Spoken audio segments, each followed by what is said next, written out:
दोस्तों स्वागत करते हैं आप सभी का और हम लेकर आए हैं देश और दुनिया की तमाम बड़ी खबरें जिसका सीधा असर आपकी जिंदगी पर होता है, इसलिए वीडियो को अंत तक जरूर देखें। दोस्तों खबरों का सिलसिला शुरू करें उससे पहले जान लेते हैं महामारी के नए अपडेट को। आपको बता दें कि भारत में अभी संक्रमित मरीजों की संख्या 31,49,759 हो गई है। इसमें सक्रिय मामलों की संख्या 7,08,100 हो गई है। अच्छी बात यह है कि 23,82,795 मरीज ठीक होकर घर जा चुके हैं, पर दुख की बात यह है कि 58,307 मरीजों ने दम तोड़ दिया है। और इसी के साथ दोस्तों आपको बता दें कि महाराष्ट्र अभी भी सबसे ज्यादा प्रभावित राज्यों में बना हुआ है, जहां पर 6,93,398 मामले हो गए हैं। वहीं तमिलनाडु में 3,85,352 मामले, जबकि आंध्र प्रदेश में 3,61,712 और कर्नाटक में 2,77,814 मामले, जबकि उत्तर प्रदेश में 1,92,382 और दिल्ली में 1,62,527 मामले हो गए हैं। और इसी के साथ दोस्तों बढ़ते आज की पहली और बड़ी खबर की तरफ। आज की पहली और बड़ी खबर जो निकल कर आ रही है कि कांग्रेस की अंतरिम अध्यक्ष बनी रहेंगी सोनिया गांधी।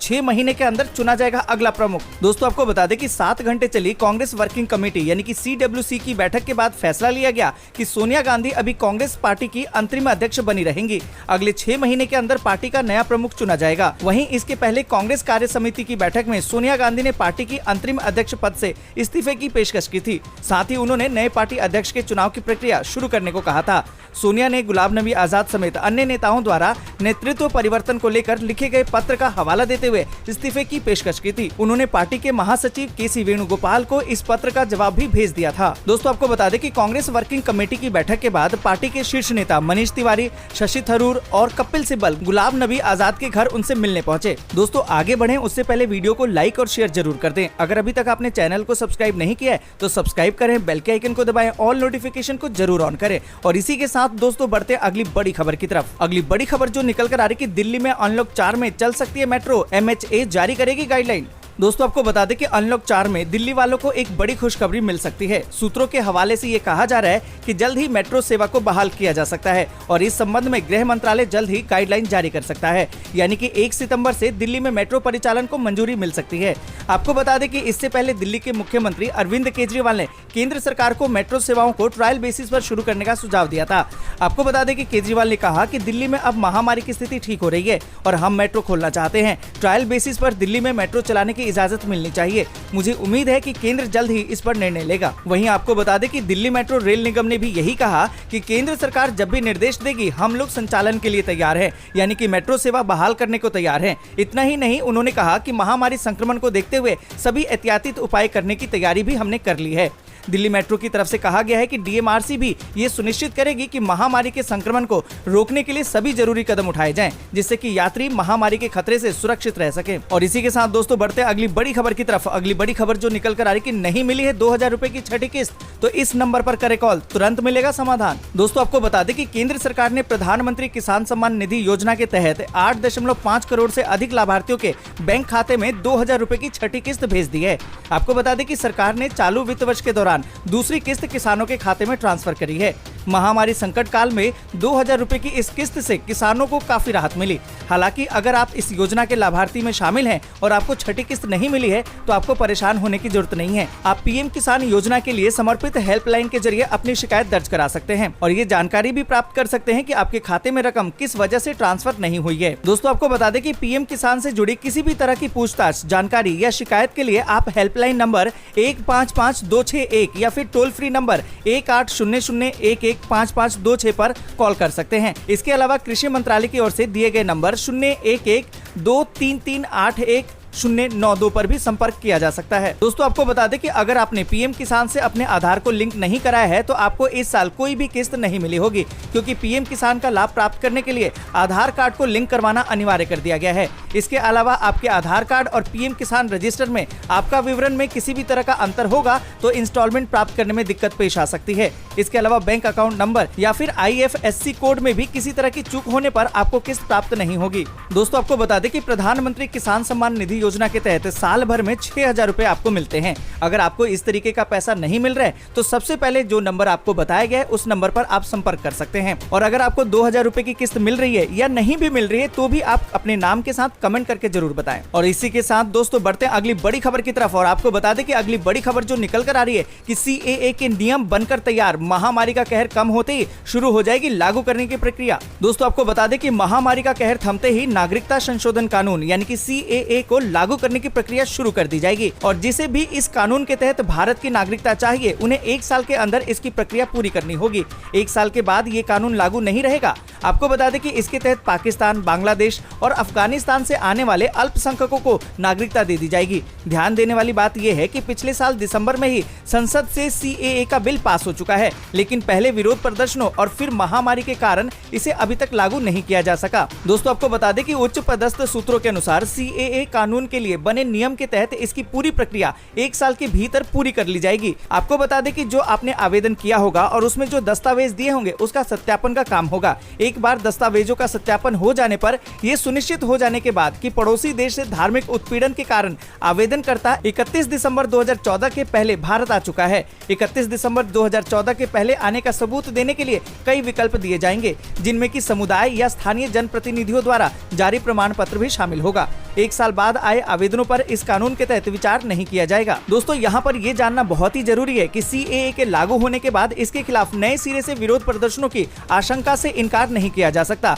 सूत्रों के अनुसार सरकार इसके लिए पूरी तरह से तैयार है। दोस्तों यहाँ पर हम आपसे पूछना चाहेंगे कि क्या आप CAA यानी कि नागरिकता संशोधन कानून के खिलाफ हैं या उसके समर्थन में हैं? कमेंट करके जरूर बताएं। और साथ ही दोस्तों बढ़ते हैं अगली बड़ी खबर की तरफ। अगली बड़ी खबर जो निकल कर आ रही कि खिलौना बाजार से चीन की होगी छुट्टी, दुनिया भर में एक भारत श्रेष्ठ भारत की छाप पेश करेंगे भारतीय खिलौने। दोस्तों आपको बता दें कि खिलौना बाजार से चीन की छुट्टी की पूरी तैयारी कर ली गई है। प्रधानमंत्री नरेंद्र मोदी स्वयं खिलौना मैन्युफैक्चरिंग के प्रोत्साहन की योजना की समीक्षा कर रहे हैं। आपको बता दें कि प्रधानमंत्री सिर्फ घरेलू बाजार में ही नहीं बल्कि दुनिया के बाजार में भी खिलौनों पर भारतीय छाप देखना चाहते हैं।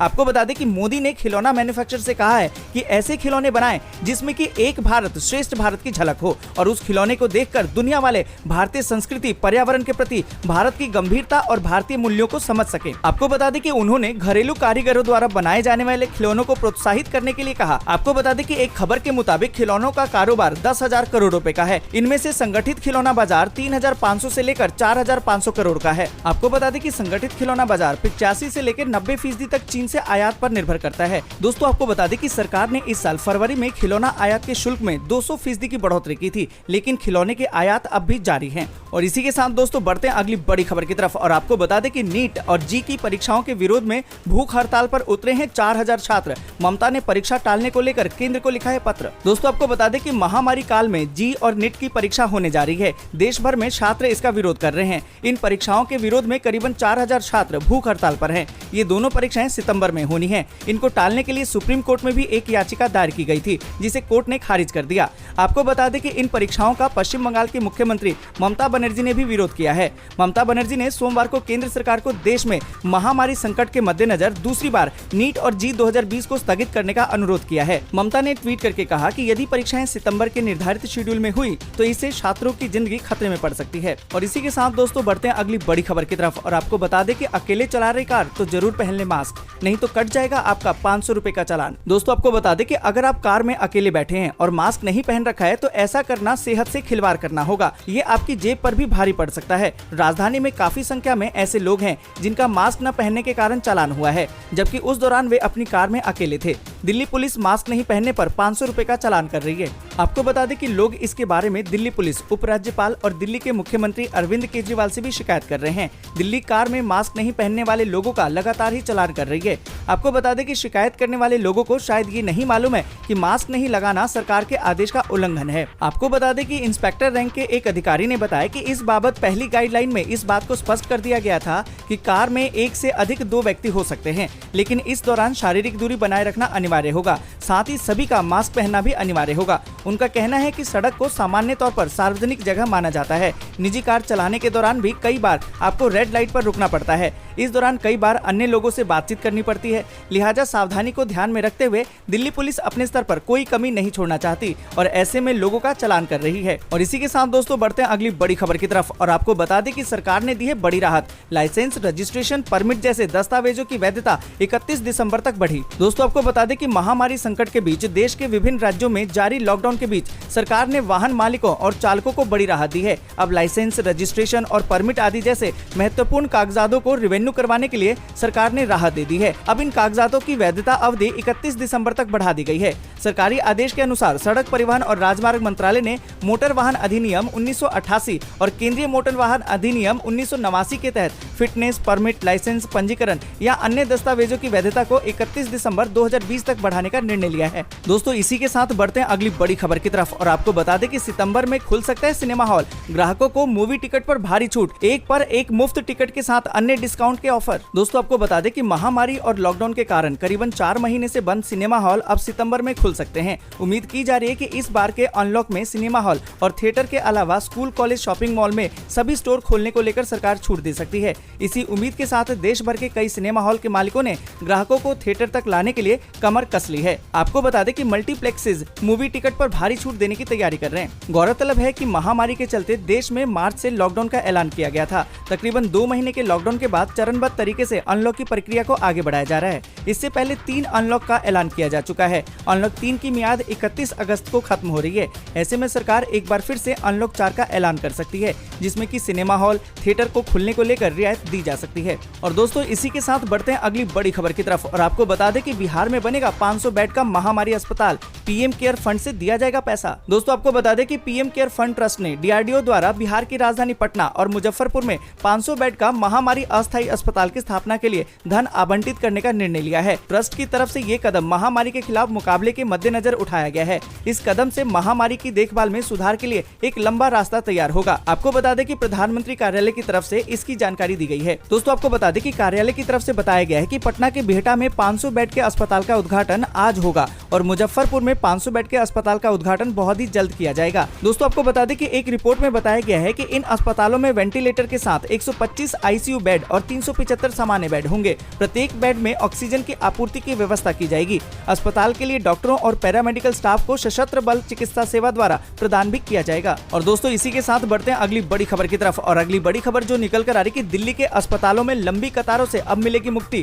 केजरीवाल ने की है नई ऐप की शुरुआत। दोस्तों आपको बता दें कि मुख्यमंत्री अरविंद केजरीवाल ने सोमवार को कहा कि दिल्ली सरकार के अस्पताल प्रबंधन सूचना प्रणाली का काम चल रहा है और 1 साल में ये पूरा हो जाएगा। वीडियो कॉन्फ्रेंसिंग के जरिए दादा देव मातृ अस्पताल के लिए एक मोबाइल ऐप और एक वेब आधारित ओपीडी पंजीकरण प्रणाली की शुरुआत करते हुए मुख्यमंत्री ने कहा कि अन्य अस्पतालों को भी इस प्रणाली को अपनाना चाहिए। आपको बता दें कि केजरीवाल ने कहा कि महिला मरीजों की लंबी कतारों को देखकर अब ये लगता है कि अब उनका इंतजार खत्म हो गया है और अब वे पंजीकरण करा सकती हैं और इस ऐप के जरिए डॉक्टर से मिलने का समय ले सकती हैं। महामारी को देखते हुए भीड़-भाड़ नहीं होनी चाहिए और सामाजिक दूरी का पालन करना चाहिए। उन्होंने कहा कि दिल्ली सरकार अस्पताल प्रबंधन सूचना प्रणाली के जरिए अस्पतालों, मोहल्ला क्लिनिकों और पॉलीक्लिनिकों को एकीकृत कर रही है और ये प्रक्रिया 1 साल के भीतर पूरा हो जाएगा। और इसी के साथ दोस्तों बढ़ते हैं अगली बड़ी खबर की तरफ और आपको बता दें कि ऑनलाइन प्लेटफॉर्म पर रिलायंस और अमेजन को टक्कर देने की तैयारी में टाटा ग्रुप सुपर ऐप को दिसंबर तक लॉन्च करने की योजना। दोस्तों आपको बता दें कि देश का जाना माना नाम टाटा ग्रुप जल्द ही online shopping app super app को लॉन्च करेगा।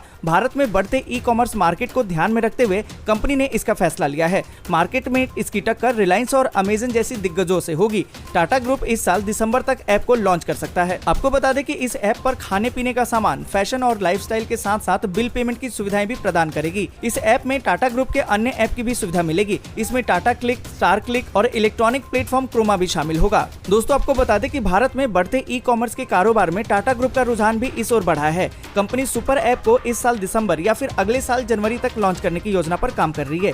आपको बता दें कि दक्षिणी पूर्व एशिया में सुपर ऐप काफी पॉपुलर है, खास करके चीन में ये ऐप काफी फेमस है। और इसी के साथ दोस्तों बढ़ते हैं अगली बड़ी खबर की तरफ और आपको बता दें कि जीएसटी में छूट का दायरा हुआ दुगना। अब 40 लाख तक सालाना टर्नओवर वाले कारोबारियों को टैक्स में छूट। दोस्तों आपको बता दें कि वस्तु और सेवा कर यानी कि जीएसटी में बड़ी राहत देते हुए केंद्र सरकार ने 40 लाख रुपए सालाना के टर्नओवर वाले कारोबारों को इसके दायरे से बाहर रखने का फैसला लिया है। इससे पहले जीएसटी से छूट की लिमिट 20 लाख रुपए सालाना टर्नओवर की थी। इसके अलावा 1.5 करोड़ रुपए तक सालाना टर्नओवर वाली कंपनियां कंपोजिशन स्कीम का फायदा ले सकती हैं और उन्हें सिर्फ 1% टैक्स ही अदा करना होगा। फाइनेंस मिनिस्ट्री ने ट्वीट करके कहा कि जीएसटी के लागू होने के बाद से ज्यादातर चीजों पर टैक्स की दर में कमी देखने को मिली है। फिलहाल 28% टैक्स की दर लग्जरी वस्तुओं तक ही सीमित है। इस स्लैब में अभी तक कुल 230 आइटम थे, जिन्हें अब 200 के नीचे स्लैब में शिफ्ट कर दिया गया है। और इसी के साथ दोस्तों बढ़ते हैं अगली बड़ी खबर की तरफ और आपको बता दें कि हरियाणा में महामारी का कहर, मुख्यमंत्री मनोहर लाल हुए संक्रमित, खुद किया ट्वीट। दोस्तों आपको बता दें कि हरियाणा में महामारी कहर बरपा रहा है। हरियाणा के मुख्यमंत्री मनोहर लाल खट्टर भी महामारी पॉजिटिव पाए गए हैं। इसके साथ ही हरियाणा विधानसभा के अध्यक्ष ज्ञानचंद गुप्ता सहित कई विधायक और नेता भी महामारी संक्रमित पाए गए हैं।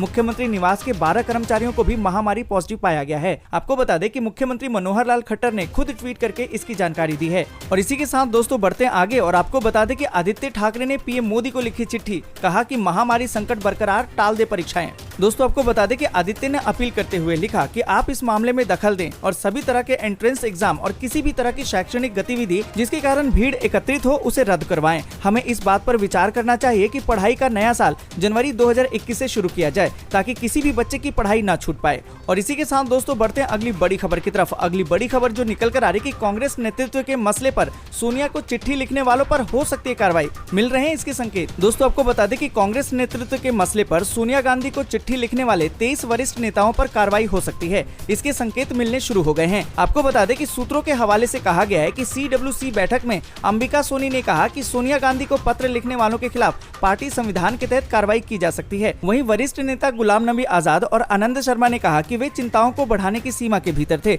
बावजूद यदि किसी को लगता है कि ये अनुशासन भंग है तो कार्रवाई की जा सकती है। पत्र लिखने वाले नेताओं ने अपनी सफाई में ये भी कहा है कि संगठन की बेहतरी को लेकर उनकी कुछ चिंताएं थी, जिसकी ओर ध्यान दिलाने के लिए पत्र लिखा गया। और इसी के साथ दोस्तों बढ़ते हैं अगली बड़ी खबर की तरफ। अगली बड़ी खबर जो निकल कर आ रही कि 45 वर्ष गुलामी इनके लिए। CWC की खबरों के बाद अवैसी ने साधा है गुलाम नबी आजाद पर निशाना। दोस्तों आपको बता दें कि कांग्रेस वर्किंग कमेटी यानी कि CWC की बैठक से आई खबरों को लेकर AIMIM के नेता अवैसी ने कांग्रेस नेता गुलाम नबी आजाद पर निशाना साधा है। अवैसी ने कहा कि कभी गुलाम नबी आजाद उन्हें भारतीय जनता पार्टी की बी टीम कहते थे, लेकिन आज उनके ऊपर ही यह आरोप लगा है। आपको बता दें कि अवैसी ने गुलाम नबी आजाद के बारे में आगे लिखा कि 45 वर्ष की गुलामी इनके लिए। अवैसी ने कहा कि कांग्रेस पार्टी के अंदर मुस्लिम नेता अपना समय बर्बाद कर रहे हैं और उन्हें सोचना होगा कि कितने समय तक वे कांग्रेस नेतृत्व के दास बनकर रहेंगे। और इसी के साथ दोस्तों बढ़ते हैं अगली बड़ी खबर की तरफ और आपको बता दें कि राहुल गांधी के आरोप पर गुलाम नबी आजाद का पलटवार, कहा कि बीजेपी से मिले होने की बात साबित हुई तो पार्टी के सारे पद छोड़ दूंगा। दोस्तों आपको बता दें कि कांग्रेस वर्किंग कमेटी यानी कि CWC की बैठक के दौरान राहुल गांधी ने कहा कि पार्टी अध्यक्ष पद को लेकर पार्टी अध्यक्षा सोनिया गांधी को पत्र लिखने वाले 23 नेता भारतीय जनता पार्टी से मिले हुए हैं। राहुल गांधी के ऐसा कहने पर वरिष्ठ पार्टी नेता गुलाम नबी आजाद ने कहा कि अगर कोई भाजपा से मिले होने की बात साबित कर दे तो वे पार्टी के सारे पद छोड़ देंगे। आपको बता दें कि राहुल गांधी ने उन पार्टी नेताओं पर सवाल उठाया है जिन्होंने अध्यक्ष पद को लेकर कांग्रेस अध्यक्षा सोनिया गांधी को पत्र लिखा था। दोस्तों आपको बता दें कि मिली जानकारी के मुताबिक राहुल गांधी ने पत्र लिखने की टाइमिंग पर सवाल उठाते हुए उन नेताओं से सवाल किया कि जब पार्टी मध्य प्रदेश और राजस्थान में पार्टी लड़ रही है और सोनिया गांधी का स्वास्थ्य ठीक नहीं है तो ऐसे समय में पत्र लिखने की क्या जरूरत थी। और इसी के साथ दोस्तों बढ़ते आगे और आपको बता दें कि दिल्ली के CM केजरीवाल ने उत्तराखंड की जनता के नाम जारी किया ऑडियो संदेश, किए ये वादे। हेलो नमस्कार, मैं अरविंद केजरीवाल बोल रहा हूँ। आइए हम सब मिलकर देवभूमि को भी नई दिल्ली की तर्ज पर विकसित करें। दिल्ली के मुख्यमंत्री ने एक ऑडियो क्लिप के जरिए ये संदेश उत्तराखंड के लोगों तक पहुंचाया है। सोमवार को देहरादून स्थित पार्टी कार्यालय में 1 मिनट के इस ऑडियो संदेश को जारी किया गया। संदेश में उन्होंने कहा कि देवभूमि को भी नई दिल्ली की तर्ज पर विकसित करें, जहाँ लोगों को मुफ्त बिजली, पानी और शिक्षा की सुविधा हो। उन्होंने कहा कि नई दिल्ली में भी हालात बेहद खराब थे। कांग्रेस और भाजपा जैसे दलों ने लोगों के लिए कुछ नहीं किया था, इसलिए लोगों ने खुद ही अपनी पार्टी बनाई यानी कि आम आदमी पार्टी। इसी के साथ दोस्तों बढ़ते हैं आगे और जानते हैं मौसम के ताजा हाल को। दोस्तों आपको बता दें कि बीते 24 घंटों के दौरान गुजरात और दक्षिणी राजस्थान के अधिकांश हिस्सों पर मानसून सक्रिय बना रहा और भारी वर्षा जारी रही। कुछ हिस्सों में मूसलाधार बारिश भी देखने को मिली। आंध्र प्रदेश के रायलसीमा, तमिलनाडु और गंगेय पश्चिम बंगाल में भी कुछ स्थानों पर हल्की से मध्यम बारिश के साथ कहीं कहीं भारी बारिश भी दर्ज की गई। आपको बता दें कि उत्तर प्रदेश, बिहार, झारखंड, उप हिमालय, पश्चिम बंगाल, सिक्किम, उड़ीसा के कुछ हिस्सों, मध्य प्रदेश, कोंकण, गोवा, तटीय कर्नाटक, केरल, तेलंगाना,